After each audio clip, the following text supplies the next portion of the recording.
Hello, everyone, and welcome to Eternal X Wolfpack Paranormal, the podcast. And I am your host tonight, Sean Ellis, and I have a special co-host with me again tonight, Miss Pam Harris. Hey, everybody. Hey, how you been, Pam? I'm all right. How about you? I'm doing fine. There's a couple things I'd like to say real quick. First of all, let me find the picture here real quick. Right here. We have a friend that's also an author now too, Pam, besides yourself. Yeah. So check out his new book that is just now going to be released. It's Matt Dills, and here is his book, Nightmare Stalking. So all right. It's going to be Barnes and Noble. Definitely go check it out. And I'm sure it'll be pretty interesting with some of the stories I've heard from Matt and Tim. It'll definitely be an interesting read as well. Definitely go check out this book when it comes out. He said it was going to be released soon. Also, check out Pam's book. Would you like to announce that real quick, Pam? Yeah, it's called The Bug's Life Before the Mafia. It's on Amazon. You can get it on Audible, paperback. You know, it's there. Thank you, Sean. That's awesome. One thing else I would like to say, my condolences go out to Charlie Kirk and his family. Absolutely. I'm really sorry that happened, and it's a bad situation. Yeah. But yeah, my condolences go out to him and his family.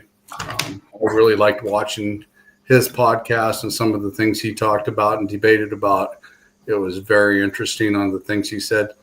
And like I said, my condolences go out to his wife and his two daughters as well. So, but yeah, thanks for bringing that up. Yeah, tonight our guest is Mr. Shane McLain for round 6. We always have a great debate and we talk about some things, and we'll get into some interesting topics, I'm sure. So let's bring on Shane tonight. Hey, what's going on, guys? Hi. Hey, it's been a little while. Good to see you guys. Hey, I heard you guys bring up authors. There is another author that I'd like to bring up. Nathaniel Elwell just published his book. He just published his book also. He's got one. He's working on another one that he's got going. So, do check him out. I don't have the name of it right here. I wish I did, but I do want to give him a shout out, for his book, because he's worked extremely hard on that. And I think all authors deserve that, with you, Pam. I love your book. Read it. I read it right off, and I look forward to looking at the one that you just had, Sean. Yes. And what was his first name? Allwells? Nathaniel Elwell. Awell. Yeah, Elwell. He has a podcast, Paranormal Unveiled, on the All Access Network. That's him. You could reach out to him on his page, and he can send you a link to his book. It's over Amazon, everything. He got it published and everything. He's really proud of it. A lot of his experiences and things like that are in there, and he really touches base about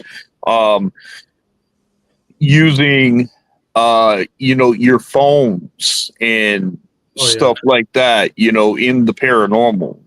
People are always debating about that, and I think I think a book like that will really broaden people's horizons, because whether we want to admit it or not, one of our biggest assets that we have on us, period, is our phones. Mm-hmm. Mm-hmm. And whether we have apps or don't use them or whatever, I think they deserve to have some credit behind them. And Nathaniel, if you're sitting there listening or watching, I just wanted to give you some props behind that. Also, Nathaniel, since you are part of All Access along with me and Shane, send me a picture of your book, and I will guarantee I will put it on the front of my show, or I will advertise it for you as well. And I will put it, and I will also do the same thing on my show. I will gladly, Pam, send me a thing of your book, Sean, your friend's book, Nathaniel, your book, and I will put them all on so you all get the credit you deserve from it, because it takes quite a bit to do a book. And I'm very happy to know that there's 3 incredible people with incredible points of views with incredible books, and I look forward to seeing all of them. Yeah. Thank you. Yeah, I'm going to definitely check those 2 books out. Yeah, because Tim just texted me just a little while before the show, and I said, "What's that, your book?" And he goes, "Yep." And I said, "Well, wow." I said, "I'll put it on the show tonight." Goes, "Are you serious?" I was like, "Yep, I will. I will advertise it," and I did for him. That's cool. I know his dad is right now is on Victor Santiago's show right now as well. Tim. Yeah, and Matt's the one that wrote that book. So yeah, so it'll definitely be an interesting read.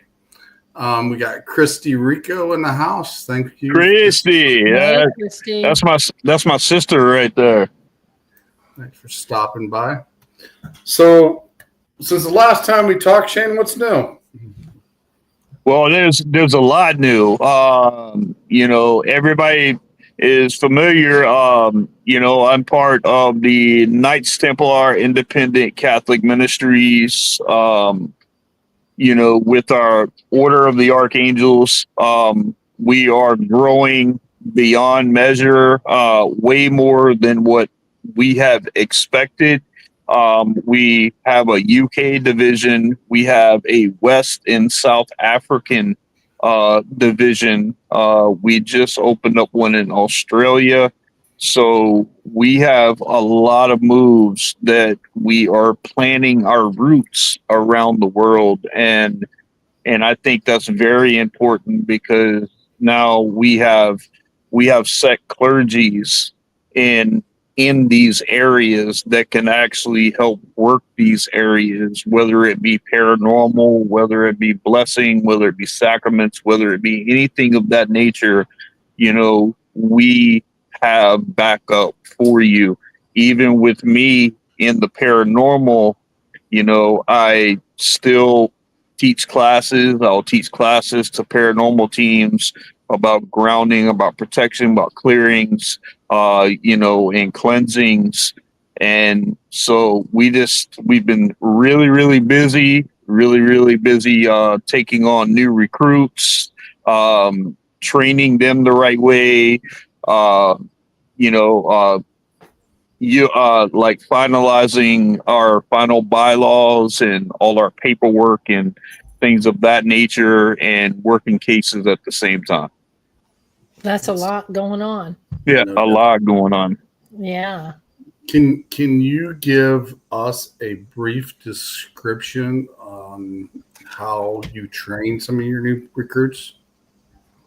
Well, first of all, when we come on, a lot of people don't realize, when they're joining, because they hear Knights Templar, and of course people don't, because you think about the early thousands or whatever, the Templars were defenders of Christianity. They were defenders. They went to war with the enemy about bringing people to the motherland, people into Jerusalem and stuff like that. That's where a lot of the Crusades came from. Mm-hmm. Well, modern day is around the same. We're still defenders of Christianity. But our order is the Order of the Archangels. We are a spiritual warfare based ministry, and we concentrate a lot on the spiritual war aspects of it, because as you all know, I started my podcast as a platform to bridge the gap between paranormal and clergy. Mm-hmm. And I wanted that because I left a full-time ministry position to pursue spiritual warfare because I got tired of seeing families come in with real problems, real things going on, and no one had a real solution to help that family. And Mm-hmm. I always wanted to be accessible, always wanted to be able to help families. You can't help everybody, but I always wanted to make myself available to do that. And that's what we do, you know. So we train people coming up.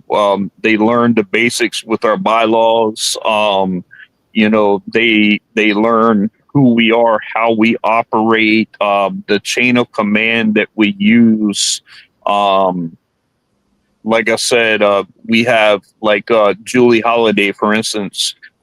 She is over just about everybody. She's over the UK, especially, but she's our Seraphine Knight, and that's the absolute highest that you can get, you know, in our order, you know. And usually, Seraphine Knights are restricted for clergy, just clergy. And she is on our clergy team. She works hand in hand with me and the other priest all around the world. She works with one real close in the UK, and they're doing a fantastic job over there. Man, they're doing a fantastic job. Um, just their momentum that they have going, and just the professionalism that they put behind it. We have we have a whole list of paperwork that we do per case. We have very professional printed up release forms that we do. We take every case very seriously. We have questionnaires. We have release forms. We have doctors' forms to where if it gets serious enough that they have to get a physical evaluation, they have to get a psychological ongoing evaluation, and we have to have access to that so we can see the behavior differences between a mental health issue and a spiritual issue. Mm-hmm. Yeah. So Sometimes that's a little hard to decipher depending on it's, who it is. And if you're not paying attention to the signs, because I mean, we've had cases that we've come across that we know that's chemical, yeah, you know, and if you didn't know or wasn't paying attention, you would think it was something else. But if you break it down, you know what it is. yeah. And we've come across that as well back in some of our cases. I got a question for you, Shane. Go ahead.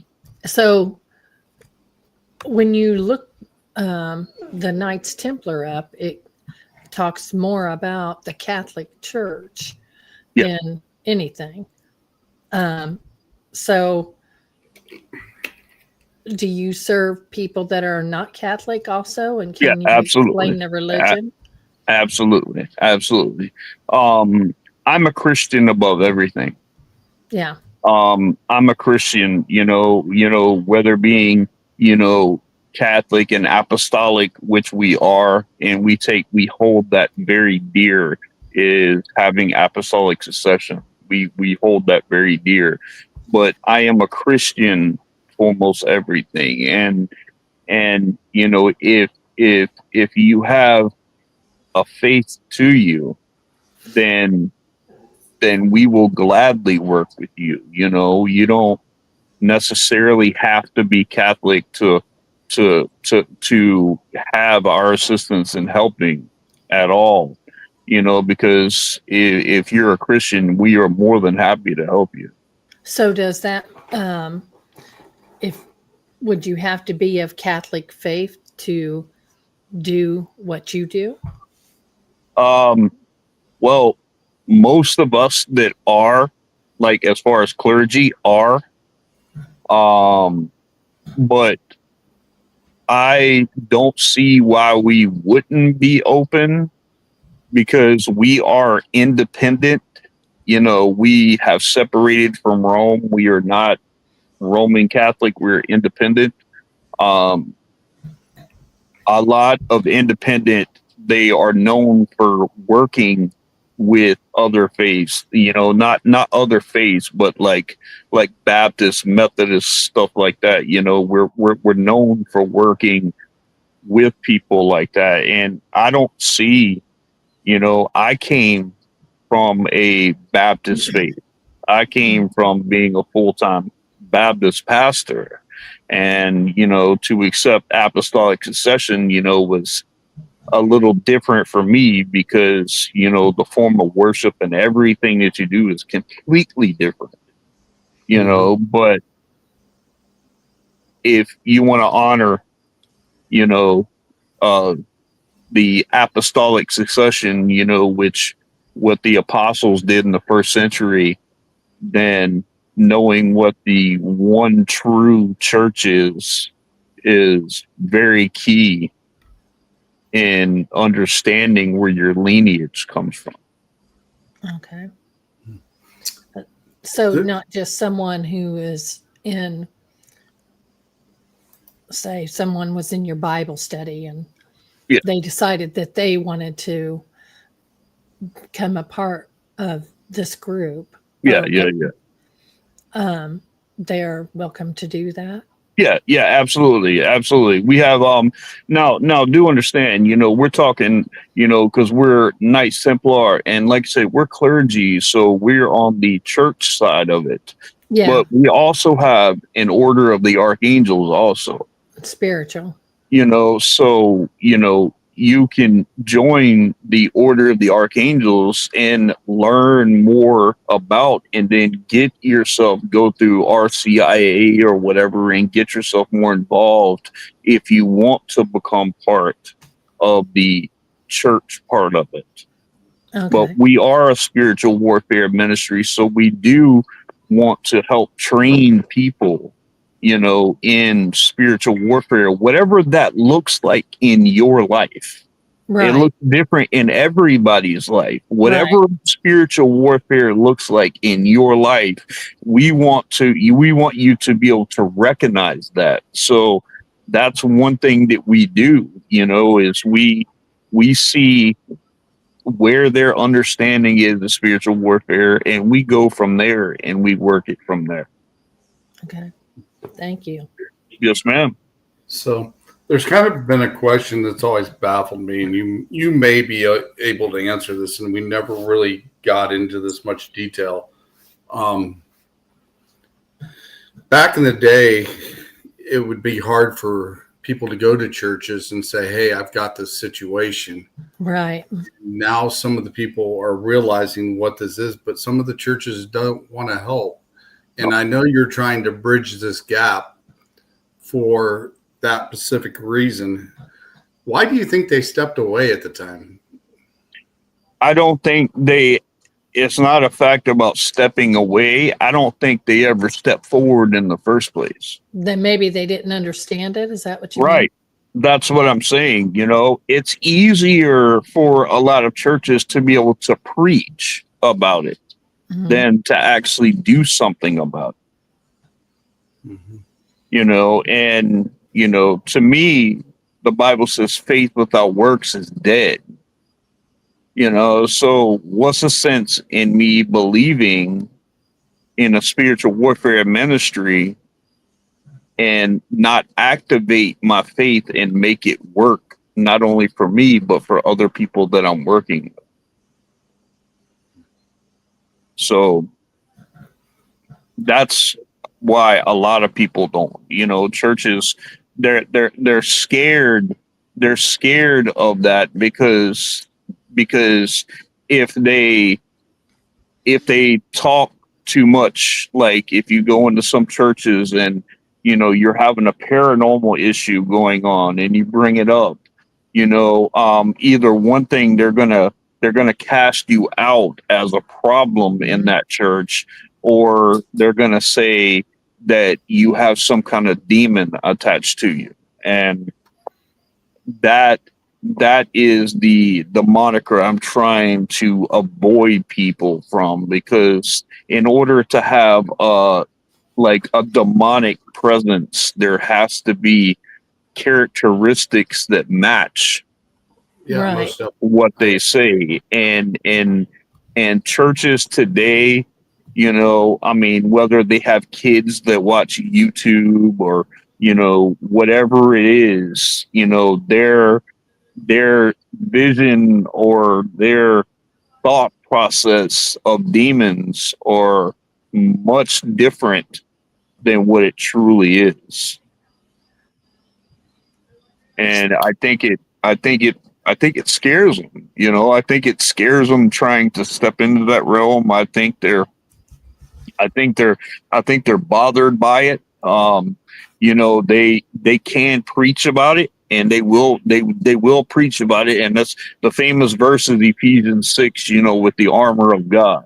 Right. You know, and of course that's the famous verse that gets in, and it's easy to preach on the armor of God, but utilizing it and really putting it to work.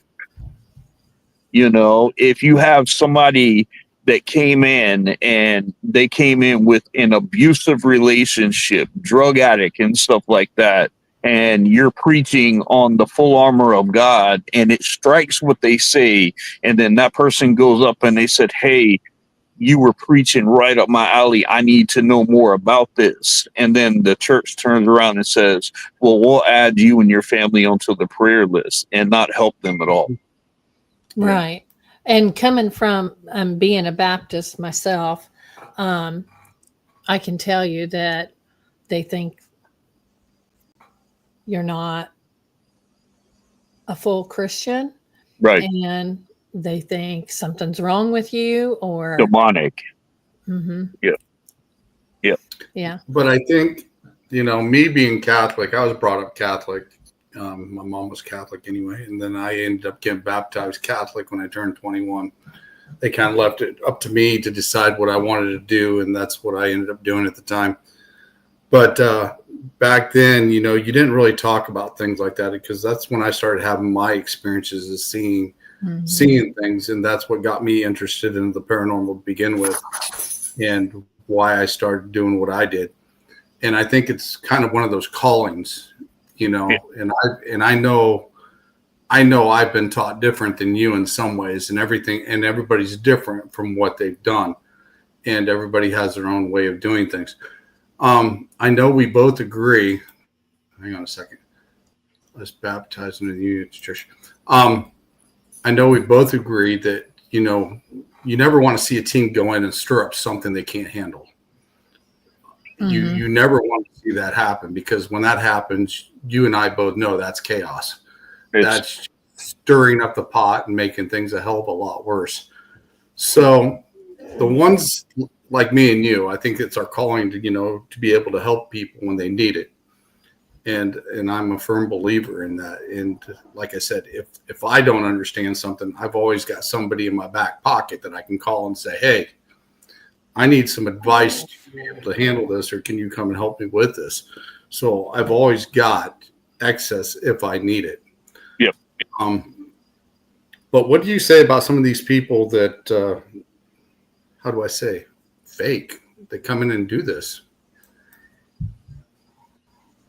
I can tell you, I've worked many cases so where the clients have had paranormal teams come in, and they come in, they get the evidence that they're looking for, they don't help the problem, they make it worse, and then the paranormal team turns around and they'll bring a demonologist or a priest or something in, and they come in, and like the case where my wife and I will be on my haunted hometown, that was a case that we worked that was around this area. And that happened there. Two teams came in, they couldn't figure it out. A demonologist and a priest came in, they couldn't get it because it just kept amplifying, and my wife and I went in, and we were able to investigate, identify, we were able to clear, cleanse, and move on. And they have had no issues since. If you're a team and you get called to go to a residential call and you have even the slightest bit of doubt that you're actually going to be able to help those people, it would be better for you not to help those people. Well, I definitely agree with that. I definitely agree 100% with that. I've seen it. I've seen it where it takes two teams and to actually sit down and put their heads together to figure something out and pull off some amazing work. Yeah. And I was part of that when we had the scenario here where I live, where they found a half a body in a house. And we did some amazing work that day. And we took care of the situation, and they haven't had a problem since either.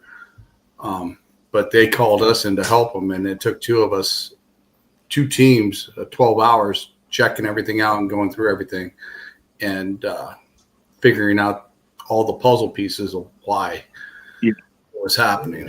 So, but yeah. And that's one thing that we wanted to make sure in our order too, that we wanted to make sure that we made ourselves available for paranormal teams.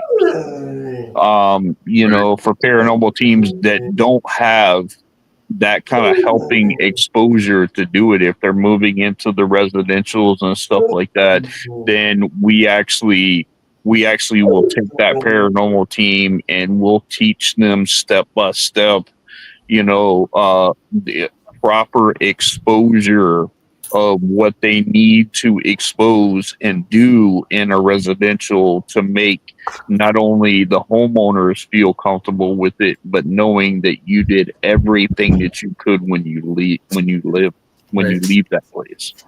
Right. Because right after I formed the new team, we had a resident here that an elderly lady called and said she was hearing knocks and tugging on her pants and voices and shadows and everything else.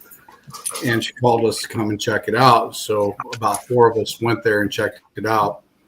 And we set up, our graph, so we could see shadows crossing it if we needed to. And put up our SLSs and shadow boxes, and everything was listening. We actually did see shadows go across certain areas. We went out and looked around the house and tried to redo it and see why we seen it. And we kept breaking things down from everything. And we finally got some activity toward the back of the house. And I was sitting up front with the older lady. And she says, "Can I go back there and listen?" So she left her walker there, and I walked her back to her back room where they were hearing all the voices, and you can hear it coming over the box. And she said, "Hello." And they said, "Hi" back. And just kind of looked like, huh. And she said, "Sean says you were a couple kids." And they started laughing. And then they said, "Old." They were making fun of her for being old. And she just says, "I'm not old," and it went pretty good. It kind of calmed her a little bit, knowing that we were there helping her. And we went back to the kitchen area, and she sat down and she said, "Sean, what are you going to do with these two spirits here in this house?" And I said, "What would you like me to do with them?" And she says, "Well, they can stay as long as they're not going to bother anything." And I said, "They are two kids because they're looking at you as a grandma figure, because she's older and they're wanting attention."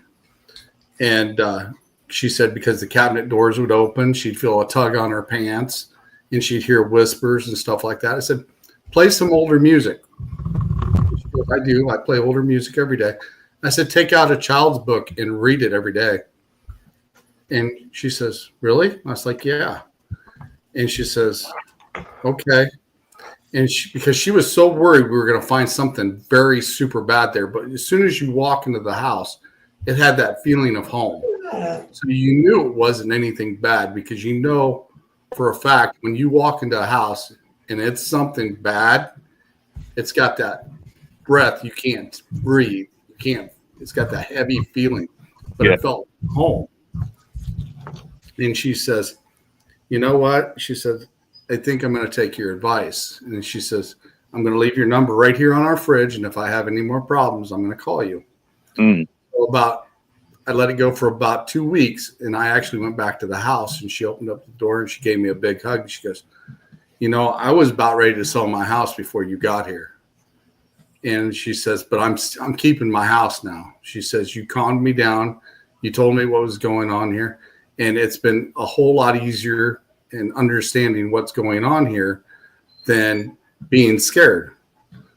And she said, you know, gave me a big hug and she thanked me, you know, because like I said, we figured out what it was, but it was a couple little kids there. Yeah. And it wasn't doing any harm. They just wanted some attention. Right. If only it was that easy to make everybody understand. Right. But her being older is probably a real reason why she did understand. Right. She grew up not. And I think the fact that, you know, we broke it down simple and, you know, explained to her why things were happening and etc. And she's been there ever since and she hasn't had an issue. She's been happy. And one thing that I've learned, Sean, is that people could care less how much you know until they know how much you care. Oh, yeah. There you go. Yeah. And the fact is, you know, I came back to check on her and she was really happy about that. And she says, things have been going great. But she says, I'm not selling my house now. She said, I'm staying. Yeah. So I had a case that was very similar. Paranormal team went into this lady's house. It was her and her 2 kids. And she was actually starting to pack up boxes and put them in the garage and stuff like that because this paranormal team went in and told her that she 100% had a demon in her house. Mm-hmm. And so we were doing the interview and we asked her and we were like, well, why, you know, what makes you think that it's a demon? And she was like, well, the cabinets open up, you know, coffee cups move across the table, doors rattle, you know, things of that nature, you know, just a typical residual haunting, you know. And Shane, hang on a second. Nathan, we were talking about you earlier, buddy. Send me a cover picture of your book and I will start advertising it on the show. Yeah. Hey, Nathaniel, I brought up your book because you have some authors here that have brought up Pam. And I wanted to give you a shout out about your new book that you have. So please send a link over there so Sean can put your book up too, because I do believe that you deserve a lot of kudos for that too, because you worked really hard in that book. Most definitely. And he's part of All Access Network Television as well. Absolutely. That's my boy. But anyway, this, and we got to interviewing this lady, and you know, she was scared. I mean, her kids were scared, and this is how bad this team was. Okay, they investigated, and they used her kids inside the house as trigger points for whatever it was. Scared them even more. Mm-hmm. You know, and that's just something that we never do. And so we got to talking with her and through the interview or whatever, and she told me, she goes, I'm a single mother. And I'm like, well, if you don't mind me asking, you know, are you divorced or, you know, and And she goes, no, I would definitely still be married. But 6 months earlier, listen to this, 6 months, her husband pulled his motorcycle out of the garage, and he was going up to the store right up the street, and he pulled out and got creamed by a truck, and it killed him. And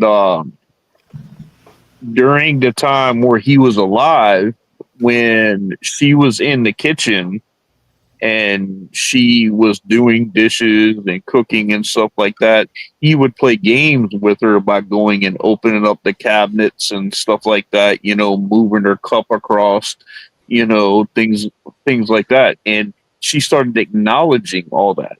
And then I looked at her and I said, do you see any similarities here? And she was like, yeah. She goes, so this isn't a demon. I said, no, ma'am. And we investigated, and there wasn't anything near. It was a residual that she had going on, and her husband passed away 6 months earlier in a horrific motorcycle accident. And so when the cabinets and stuff like that were opening, that was her husband trying to get her attention and let her know that he was still there watching over her, moving the cups and the stuff like that. And then the kids realized it also. So I had a conversation with the kids and I was able to calm them, and they were ready to sell their house. It was already on the market. They were getting ready to move because they were told by a paranormal team that there was a demon in that house, and there was not a demon in that house. So Yeah. that's the case that I'm talking right there. I think that it's pretty rare that you're going to find a demon. 1% of cases that I've exactly. worked. That is, it's so rare. And I think that it's just the paranormal. That's what they've been cast as. Yeah. Is demon. So YouTube. that's why it comes up all the time. Yep.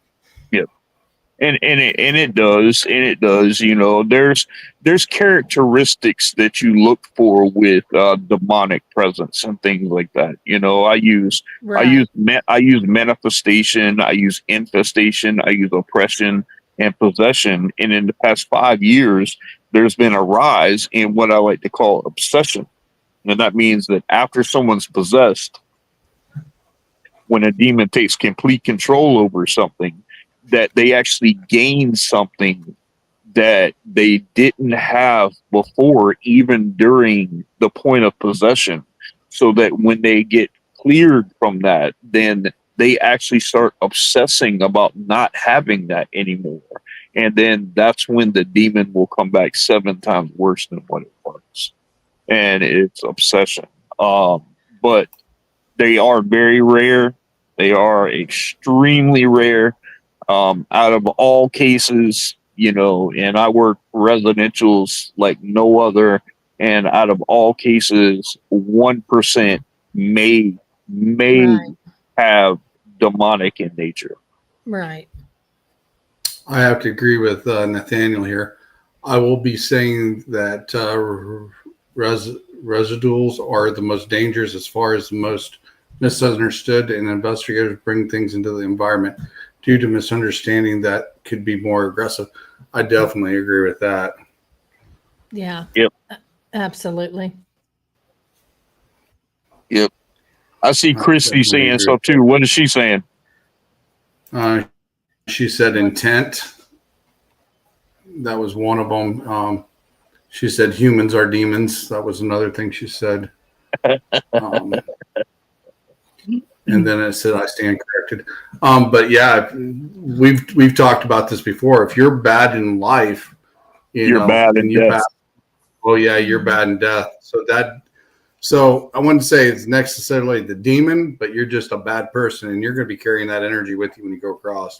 Right. And don't think that a residual poltergeist, residual haunting or stuff like that, you know, if you start getting stuff over an obulus or something where it says like evil or demon or devil or, Lucifer or something like that.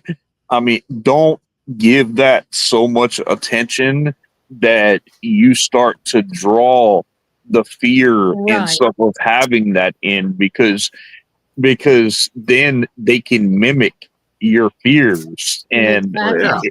it can make your situation a lot worse.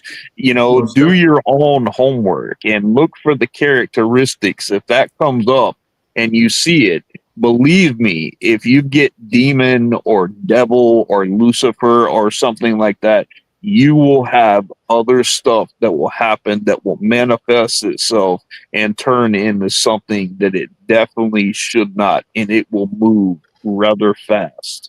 And I think that's what happens with most people is they manifest it to be evil, demonized type of, not realizing, and even paranormal people do this. They do not realize what harm their fear is doing. That believe me, Christy said it best right there. Intention. If you have an intention and you start believing the things that are coming through, that's exactly what that Yeah. spirit wants you to Yeah. do. Don't feed Mhm. off of Yeah. it. It wants your intention to turn and be like, oh really, oh Because now we're going from a haunting into a demon now. So well, Right. then what's your name, demon? And then it'll start saying stuff like, oh, my name's John and I'm a demon. Well, Yeah. come on right. now. I think I have to agree with Christy. She said, what we fear, we create. Absolutely. Absolutely. Well, Absolutely. it's just like Shane was talking about. If you keep manifesting it and you keep speaking it, you're giving it the portal and Exactly. you're giving it the door. You Yep. don't want to keep manifesting it. You Yep. want to resolve the problem. And I tell people all the time, be careful about what you think or say, Yep. because remember, what comes out of your mouth, what you get back, or what you Oh yeah. give, you get. So if you're putting that out there, Even the Bible says it's not what goes into you that defiles you, it's it's what comes what comes out of you. out. hmm What Mm-hmm. comes out. So Most what you give is what you get. So, Yep. and I say that all the time. Inhale the good, exhale the bad. Right.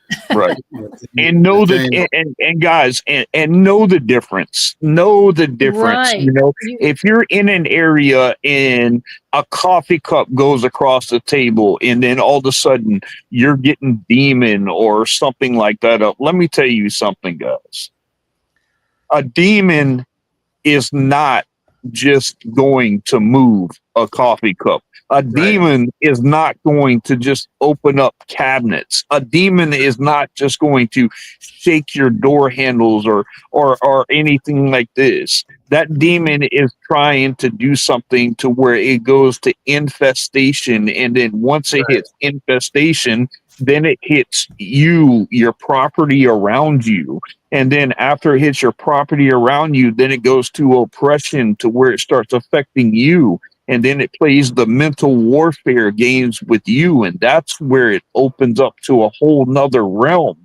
Because once you start hitting deep oppression like that, it moves rather quick into possession because the demon already has control over the way that you think and things of that nature. There's so many characteristics that define it, and what you guys see on YouTube and TV and movies and Hollywood and things like that, that is not what possession really looks like. Right. And Right. I think that I forget what I was going to say now. Lost it. Sorry. But yeah, I agree. Don't sit there and keep speaking it and manifesting stuff into it and keep giving it fuel. That's the worst thing you can do to begin with. Yep. Yeah, like they say, the devil never stops working. No, And so absolutely. anytime that you feed into something, that's exactly what's happening. When they get you to believe what they want you to believe, that's when people get scared. Right. The devil doesn't have to sell darkness Mm-mm. It because sells itself. he infiltrates and he makes darkness look like the truth. He doesn't have to sell darkness. He No. masquerades it. Yep. Yeah, and he's just waiting for somebody to be, with their guard down, and Right. you know, That's why the Bible says that he comes as an angel of light, and people don't Right. understand that. You're thinking of this real ugly character. Lucifer was one of the most beautiful of angels, and so I mean, and the thing is like when you have things going on in your life and things like that, yeah, the devil makes drugs look good, makes alcohol looks good. Oh, you only need a little bit of this. Oh, I can do this and not be an addict of it right here. Well, all you're doing is opening yourself up to the exposure and being manifested by the enemy to move to deeper waters that you can't handle. Right. Right. Nathan's got a good, or Nathaniel here's got a good one. I keep wanting to call him Nate. A demon isn't trying to steal your coffee just because it moves doesn't make it a spirit evil. Yeah, that's Right. exactly correct. I agree with that 110%. Yep. And even if you're not paying attention and you set it down on a table, sometimes even the moisture from the bottom of the mug will let something slide across the table and you're not even realizing that's what it is. And then you're thinking it's something else until you can actually sit there and debunk it and make sure that's not what it is. But yeah, I mean, right. I mean, and that's the thing. That's the thing too. Is like when you're seeing all this stuff on YouTube and Hollywood and things like that. They commercialize demons so much that the simplest and littlest things become demons. Not everything's a demon. Quit calling everything a demon. Not all hauntings are demons. Not everything's a demon. And not everything is paranormal. Right. true. You have to look. My first rule in paranormal in general, my very first rule is debunk everything obvious first. Eliminate the obvious.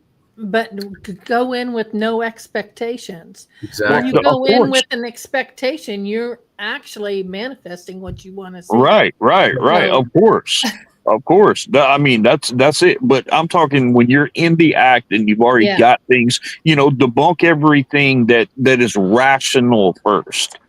Debunk everything that you can possibly do, because if you can explain it, then most likely it's not paranormal. Nathaniel's on here again. From someone who is a recovering alcoholic with relapses, no shame admitting it. There are several types of spirits that play on those addictive tendencies, not just demons. And yes, very good point. Very good point. Absolutely. Another thing that people don't understand is it may not be full blown oppression or possession or something like that, but demons have a lingering about them too, to where their spirits can affect the people too. Right. Like that's where you hear people say the spirit of alcoholism, the spirit of drug addiction, and things like that, because there is, and it can move you into a deeper direction in waters that you can't go. But, having those issues right there aren't going to help the fact, it's actually going to hinder you trying to not have an affliction by a demon. Yeah. And I've seen so many people go into an investigation where the client is saying, well, this has been going on for a year and I'm scared of this, I'm scared of that. Do you think that he does not know that you're scared? Right. He does. He feeds off of it. So when you share this information with these little kids, what do you think they're going to say? they're going to say the same thing you're saying. So these paranormal people go in, and what do? They agree with everything. Yep. And without researching and without, I think they're just given too much information. Yeah, they get a word like devil or evil or something like that. They feed off of it. They feed it. And I mean, look, just like Sean said, you know, if you're bad in life, you're bad in death. If you're evil in life, you're evil in death.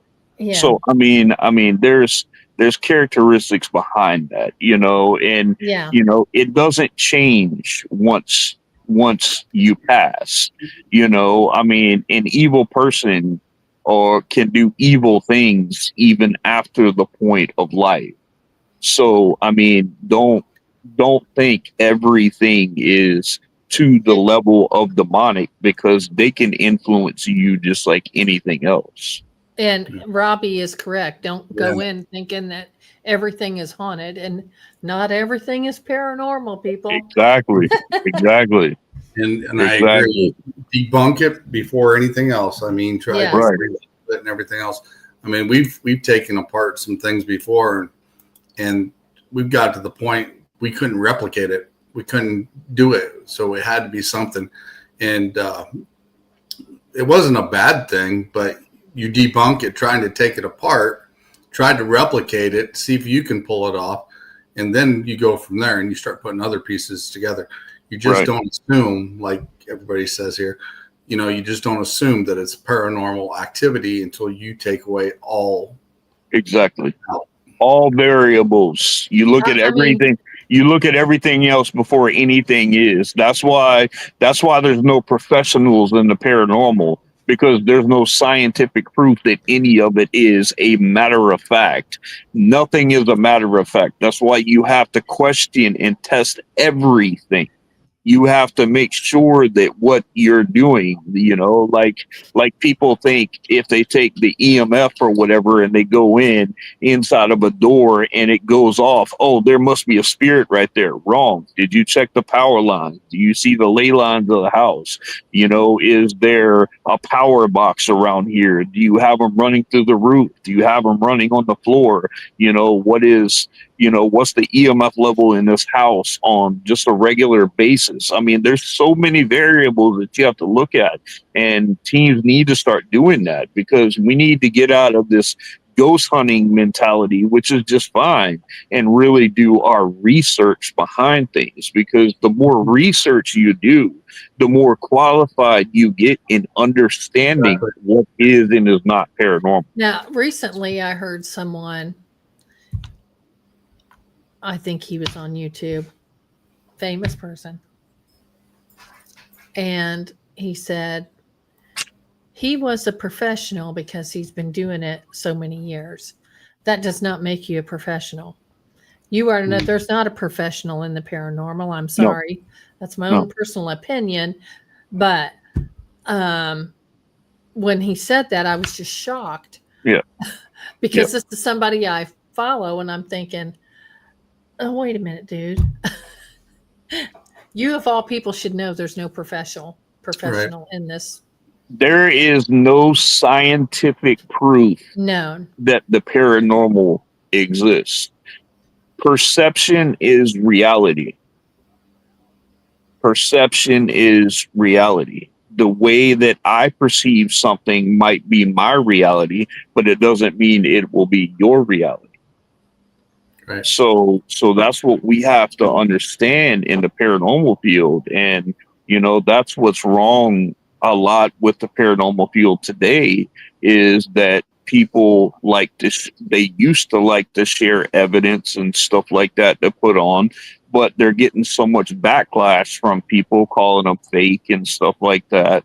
You know, guys, listen, perception is reality. Just because I see something one way, and it may be a reality that I feel is my reality, that doesn't mean that it has to carry on to you, and that's your perception and your reality. Because you have your own.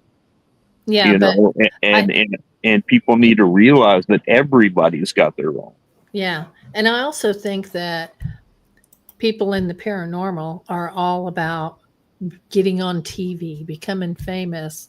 I'm going to this most haunted place with this famous person. And what is that doing? I mean, Nothing. nothing. So if it's if it's not a total interest, they shouldn't be doing it. They're doing it for the wrong reasons. Exactly. And Exactly. you should be researching, trying to debunk. And first of all, I would never say, well, I want to go here because I want to see this or that. I just don't understand. We in the paranormal, guys, we should be truth seekers. Right. That's what I mean by searching and researching. Right. And We should be researching. truth seekers, no matter what it is, whether we're using equipment or not using equipment. Man, when I first started in paranormal field, we didn't have equipment like that. I would use red Solo cups, and I would use ping pong balls. And you turn them upside down, and you take the ping pong balls and you roll them against your head and call static electricity, and put them on top of the cup. And if a spirit got close to it, the ball would move towards the spirit. Nathaniel said a good point here. And this is one reason why I would never do it either. Point blank and simple. I agree with Shane. I've been denied to be on 3 different TV shows because I refused to exaggerate my experience for the shows. I would never exaggerate anything I have ever done, nor will I. And really, the paranormal is for more understanding and research, is it not? Yeah. I mean, what else is it supposed to be? It causes too much confusion when you have people. That's what I'm do saying. that. Yeah. I mean, isn't the paranormal for research and understanding? Yep. I mean, I don't see it being anything else, and it shouldn't be used to become famous. That's it. Truth seeking. Yeah, there's nowhere to be famous with that. I don't get it. There's not. And these paranormal celebrities, Yeah. or however they like to call themselves or whatever. And I know teams that think they're the same thing either. Guys, listen, my wife says it best. You think you're a celebrity in the paranormal. If you talk to anybody that's outside of the paranormal, they have no idea who you are. No. Mm-hmm. True. So that is very true. So I mean that whole thing with being a paranormal celebrity or a professional or whatever it is. Now there is something that you can be professional in, and that's your behavior.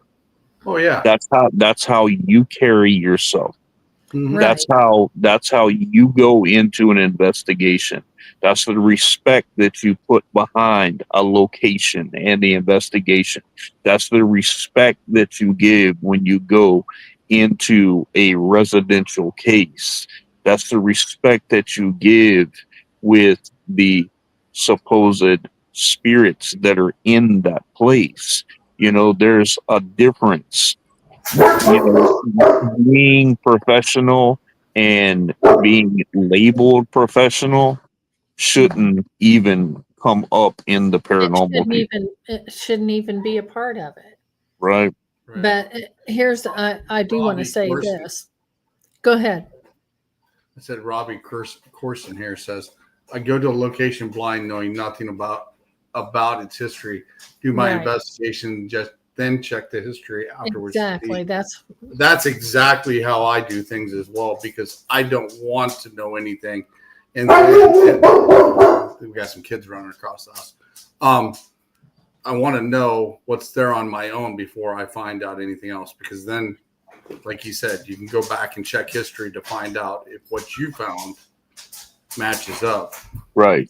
And guys, just to let you know, Robbie Crossan, he is part of our church. Mm-hmm. He is an exorcist in the UK. Okay. So he is with our church. We are all affiliated together. So I'm glad that you're on, Robbie, and thank you for showing up on here. That means a lot to me, brother. And you too, Nathaniel. And you Yeah. too, Christy. And I just, from my own experience, it's just my opinion. When it comes to paranormal, I have come to realize that you really don't need equipment, because if you have any abilities whatsoever, maybe most people have them and don't even know it. And it's just like card reading. I don't even use my cards anymore. The cards were a stepping stone to get to where I'm at. Mhm. And I think that's what equipment does for paranormal. But if you have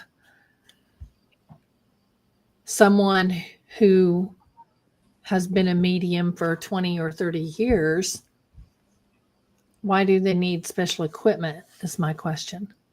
Right. Right.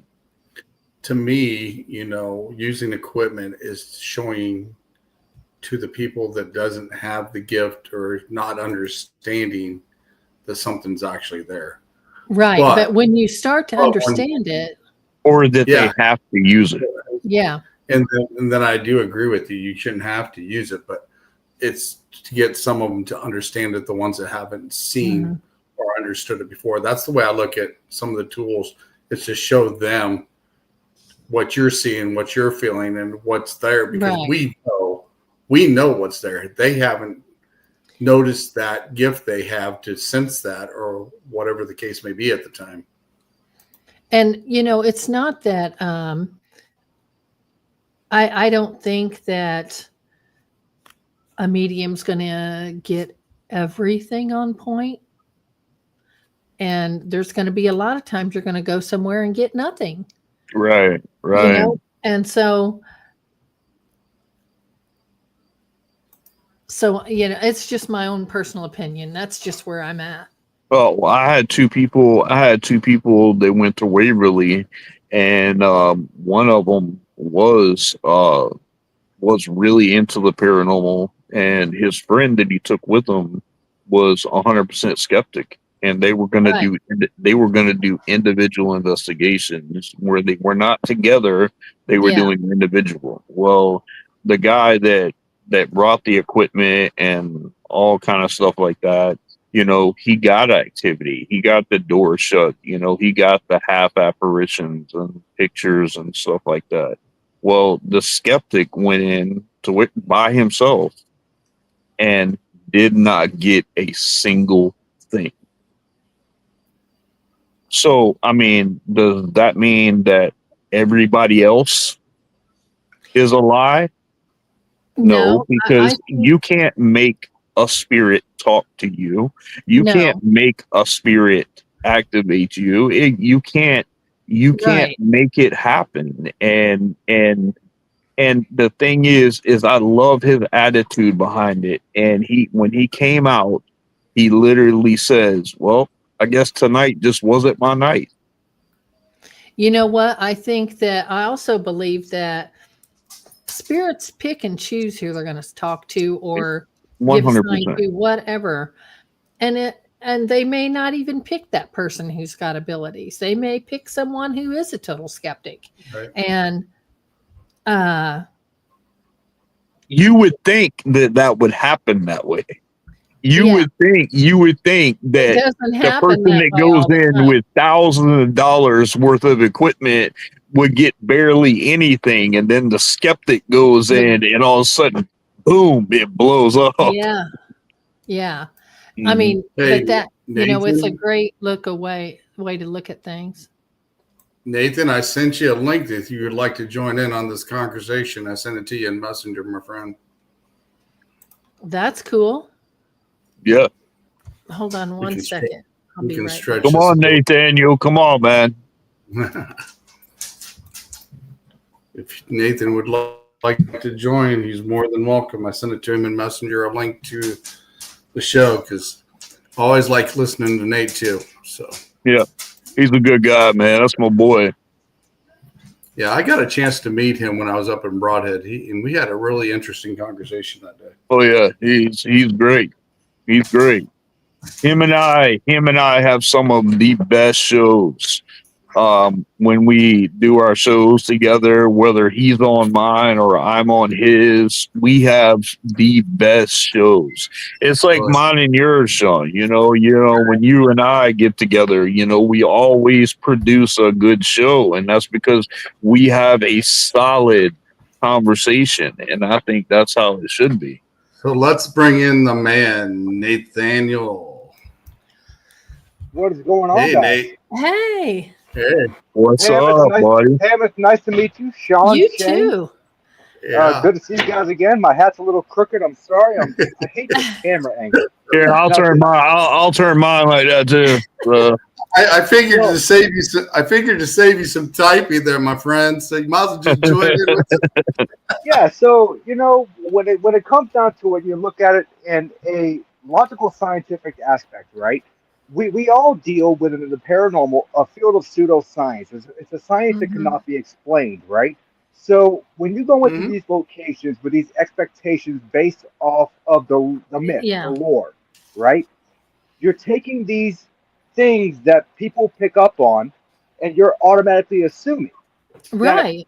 my equipment's reacting, so that must be what it is. Right. No, that's not the case. Yeah. This is why I don't ever research until after I visit a location. It's not because I'm psychic. It's not because I'm a medium. I want to know if I can take things and align my responses and what I get from the investigation with the history of the location. And because if you can replicate it, then you have to question the paranormal aspect of it in the first place. Exactly. And as Shane knows, I'm going to show everybody here, this is my research folder on Medfield State Hospital. Yep. Shane has seen this before. I am one of those guys that I go like headlong deep into the research. Yeah. He is. And I love what I do, but the thing is, there's so many people out there, they misconstrue, going back to the demonic point, right? Of moving the coffee cup.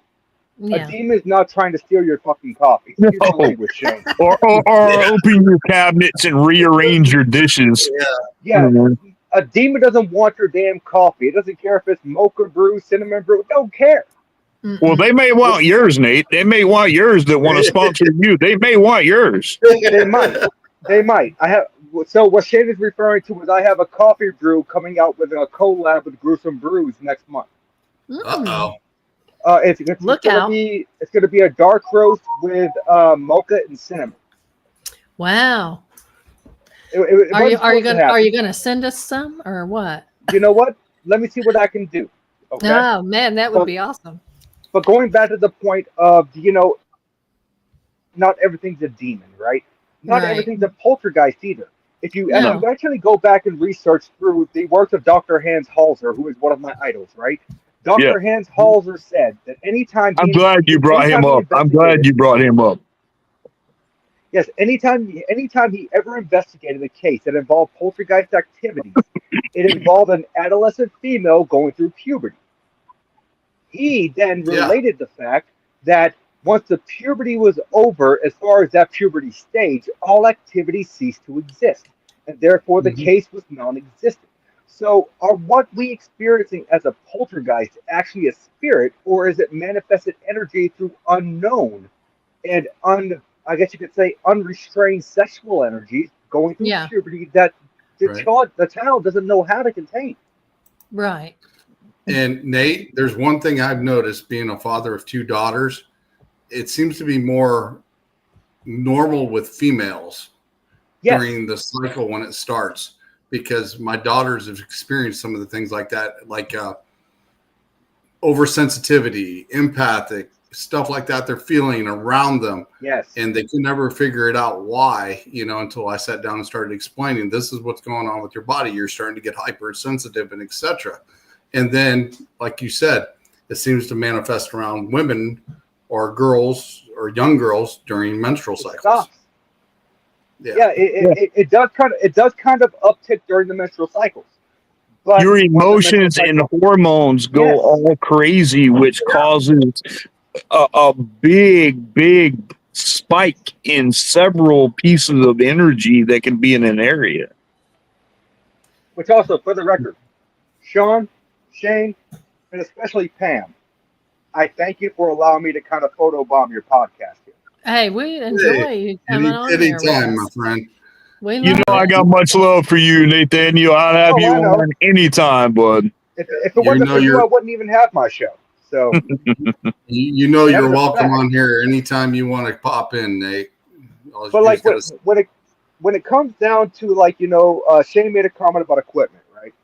Mhm. Here's the thing: you have to understand how the equipment It works. fully Yeah. works. That doesn't mean read the owner's manual, okay? Right, Because right. a lot of these owner's manuals, they're not right. I made a comment about the K2 meter being a single axis device that only Exactly. operates within 180 degrees within the front.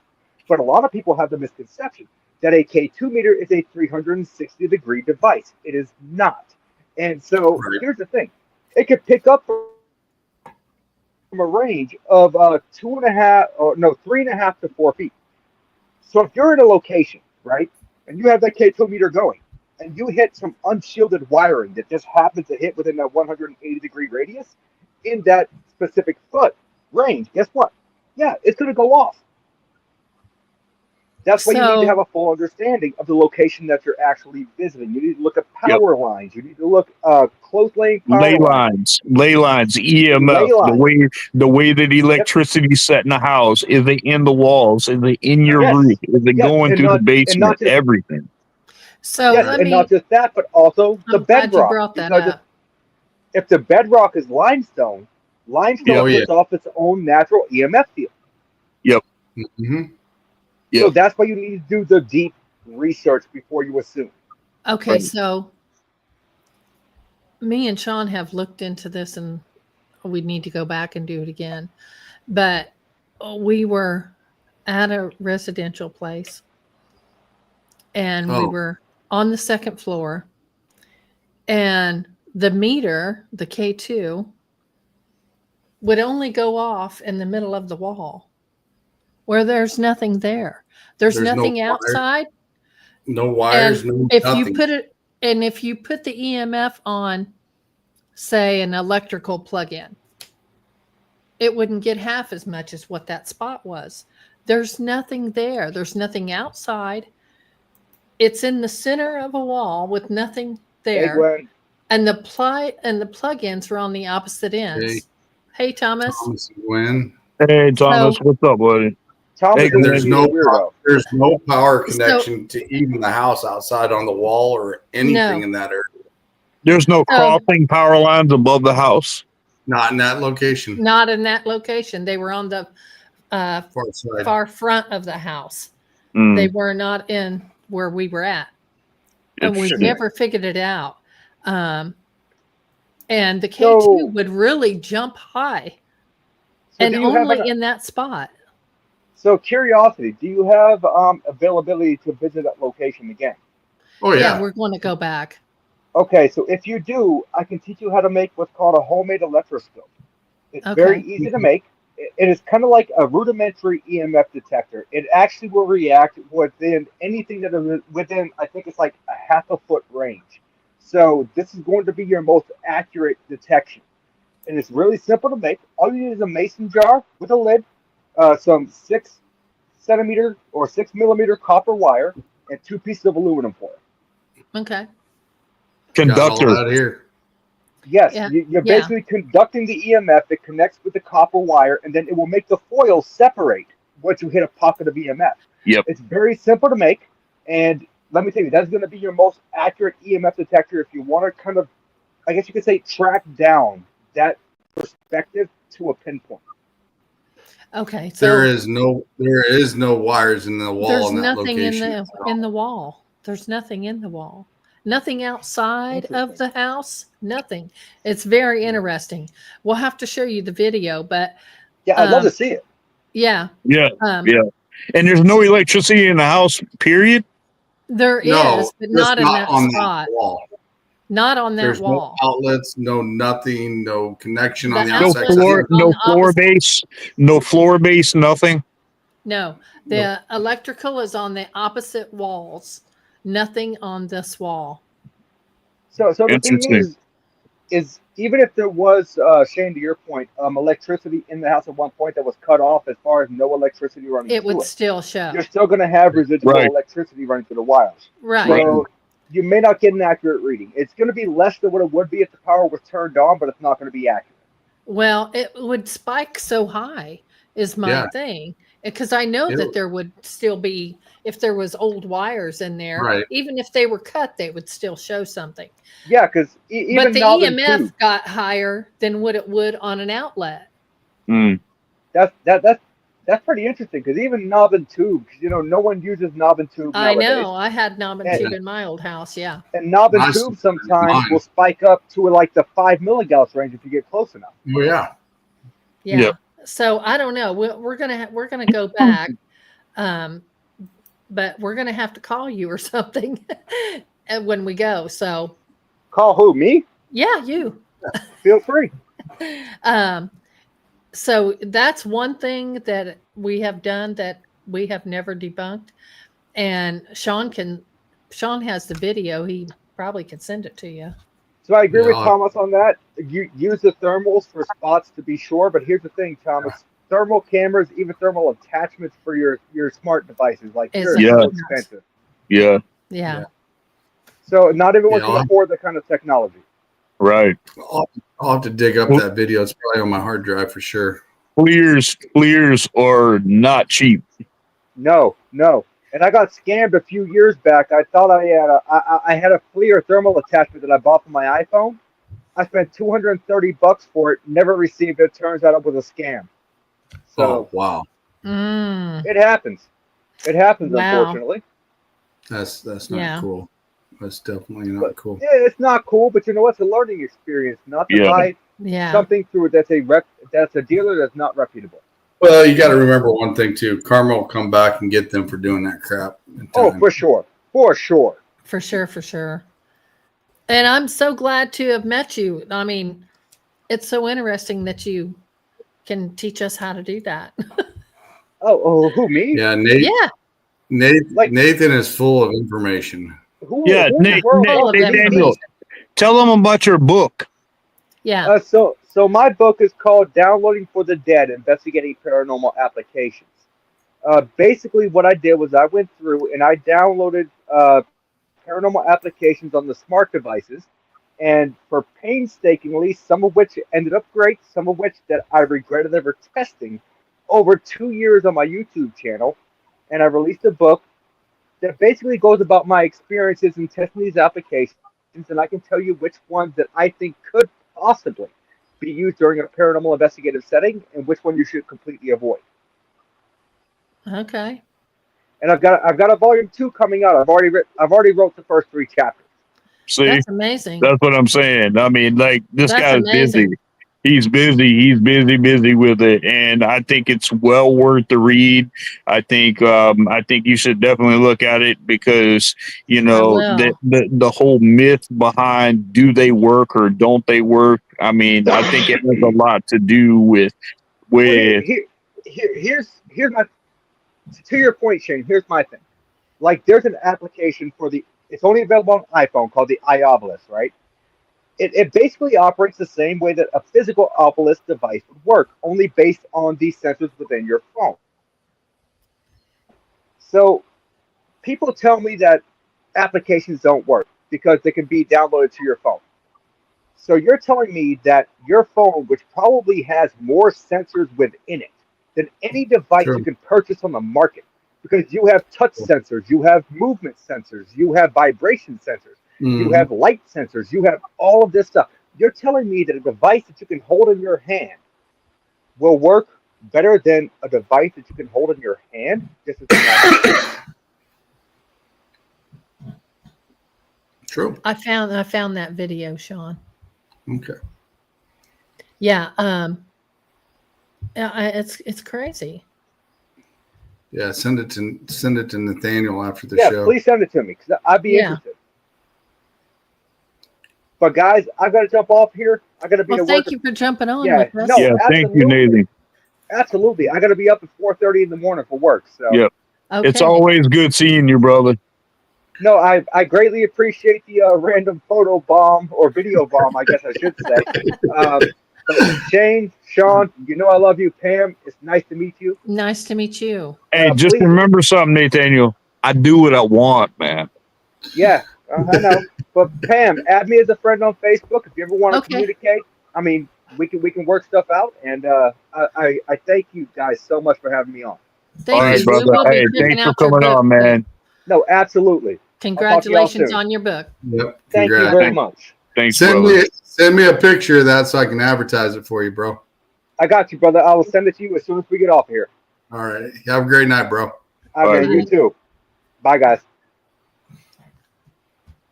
That was wonderful. Yeah, Yeah. Nate's Very cool. informative.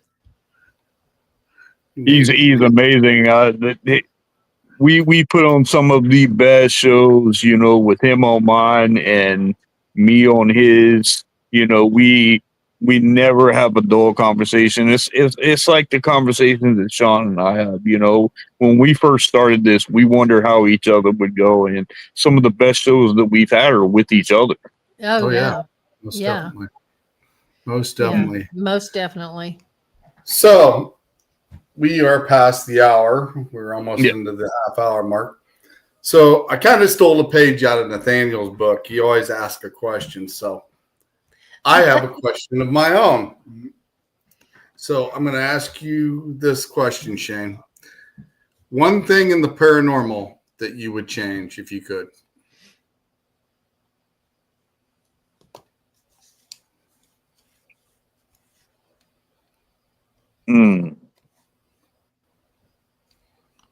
The way that people treated each other.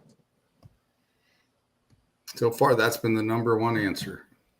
The way that people treated each other, and for everybody to not just get along, but just to realize that perception is reality and that we're all here trying to find the same thing. There's no right or wrong answer to what it is. You're not a professional behind it. You're not a celebrity behind it. So just stop and just be you and let people see the real you, so people can understand who the real you really is, instead of putting this moniker above your head that you're a professional, that you're a celebrity, that you don't have time for these people. You don't look, just be you and let people see the real you. I agree 100%. And that is the number one answer that I've got so far. And so far in season 3 that I've done, everybody's gave that exact same answer so far.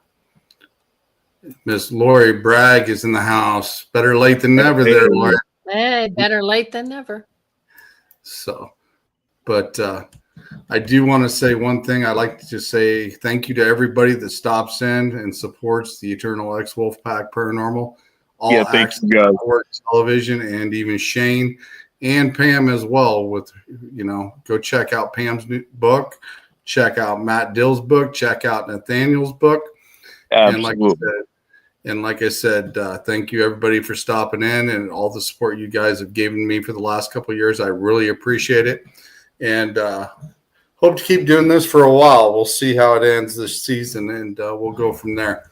I know at the end of the year, I have a round table we will be debating for the last few shows. And it's going to get interesting, those last few shows of this season. So, but I've got about 6 people on there so far, and it's going to get deep when that one starts. So, but I'm booked clear up into December. So, like I said, stay tuned. And I appreciate each and every one of you for stopping in, saying hi, and all the comments you guys made, and ask questions as well. Thank you, everybody. Shane, anything you'd like to say before we go? No, it's been a pleasure, guys, and thank you guys for having Sean, Pam. It's been awesome. This conversation has been great. You guys check out all their pages, check out their books, check out Outer Realms, check out Knights Templar, Independent Christian Ministries. Please come check us out because we are here. We want to make ourselves available to help anybody that needs it. So please feel free to reach out, and you guys stay safe, be blessed always, and stay spooky, people.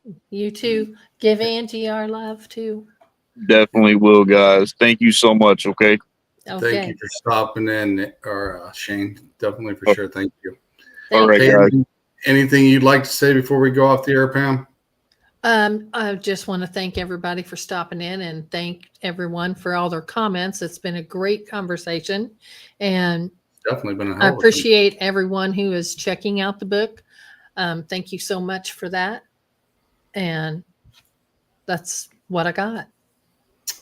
By Thank the you, way, Sean. Shane, who's your guest for tomorrow night, bro? I have got Infield, Connecticut haunting tomorrow. I have got Jay Yaples, and he is the owner of Infield. And this is going to be a great conversation. I really look forward to it. And Jay has also just joined our order also. That's cool. Isn't he the one that's in Connecticut at the? Yes. Yeah, I've talked to him on the phone quite a bit. Yep. Okay. Great guy. He sure is. So I am going to run one more ad here before we go here real quick. If I can find it right here. This is, where's that here? Maybe it's not. Oh, yeah, right here. I'm going to run this ad here real quick. It's for Shane and I and All Access Network Television. I'm going to run this ad here real quick, and here we go.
Next week, my guest will be book author, actress, paranormal investigator, Miss Jackie Boehner will be on the show.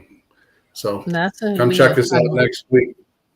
Come check us out next week, and everybody have a great rest of your night. Bye. Bye.